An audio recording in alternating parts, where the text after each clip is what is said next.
From the Fox 10 Gulf Stream, this is Next Weather. Well, with more dry days than wet days lately, you may be wondering if drought conditions could return. Meteorologist Michael White has the latest on our drought outlook.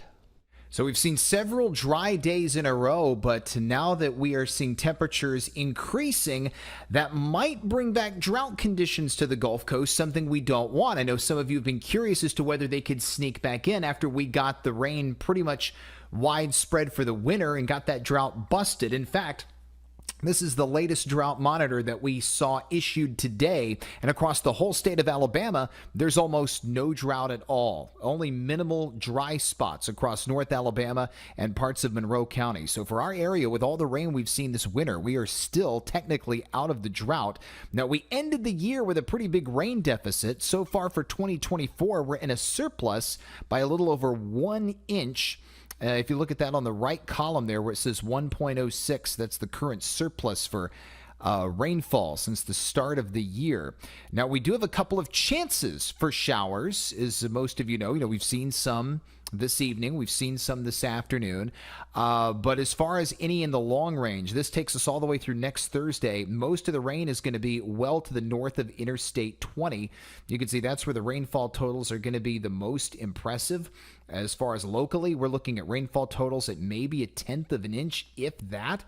I'll zoom in a little tighter, and you can see rainfall estimates would be about 1 inch north of I-20 from places like Tuscaloosa up to Muscle Shoals and Huntsville. But down here, not a lot is going to be showing up around the I-10 corridor, a little more up around US 84, but with the rain chances we've seen so far today and the ones that are coming next week, there just isn't going to be a lot of opportunity for showers. But here is some relief in the rainfall estimates. This is from the CPC, the Climate Prediction Center. You can see the 8 to 14 day precip outlook that takes us into early next month. And you can see locally on the Gulf Coast, we would see the potential for above average rainfall. So we've had a bit of a dry slot for the last few days, but the good news is some relief is coming, and we'll start to see wetter weather returning as we move in over the next couple of weeks. So if you're like me and you start getting a little nervous about having to water your lawn all the time, especially given the drought we had this past summer, things are going to be improving tremendously as we move forward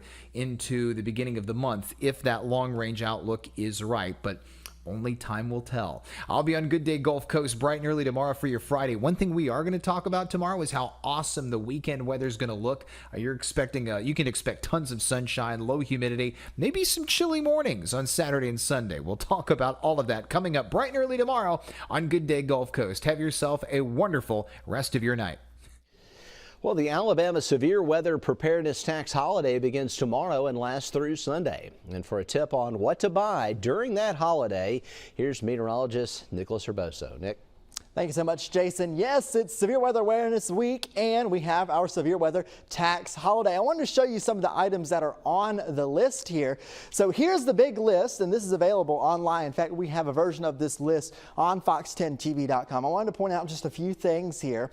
Batteries, all the way, AAA, AA, all the way over to 9-volt batteries. Also, flashlights, of course, on there, tarps. A couple other interesting things, something that you actually might want to look at. For a price less than $1,000, you can get a generator and power cords as well. So that's something really interesting and something that you might want to take advantage of. But here's the big one. It's this thing, a NOAA weather radio. It is probably the most important tool. And this is a great holiday because it kind of prepares us not only for severe weather season, especially for northern Alabama, but for hurricane season. We can get an early start there. And a weather radio during severe weather season is such an important tool, especially because it is the main way to get alerted. We call it the baseline, if you will. Automatic alerts directly from the National Weather Service. It's dependable. It works when the power is out. It's battery operated, and it's programmable for multiple locations. In fact, I have it set to go off for pretty much anywhere in our area. So whenever this thing does go off, I get woken up. It's a loud alarm. It's a really quite a loud alarm. In fact, I will demonstrate that for you here. Prepare yourself. It is rather loud. It will make you levitate out of bed. I can tell you from experience, it has made me levitate out of bed. But it works. It's a proven method to save lives. So we encourage you, it's about $30. And if it's one thing that you get, we encourage you to get it. It's such a useful tool. It goes off, your weather app goes off as well. You can go tune into us, see what's going on. That is how simple it is. Easy to program as well. There's plenty of guides programming. I mean, it's a super simple process. Highly recommend. The baseline for getting notified is a NOAA weather radio. So that's it. Remember the severe weather tax holiday, 23rd through 25th. That's Friday, tomorrow, through Sunday. So make sure you take advantage of that. The generator, $1,000 or less. And of course, baseline, NOAA weather radio. Jason? All right, here's what we're seeing over the next 7 days, and temperatures in the low 70s for daytime highs, overnight lows in the 40s as we head into the weekend. Overnight lows come back up next week, as well as our daytime highs, mid to upper 70s on Monday, Tuesday, and Wednesday. Thanks for joining us for Next Weather.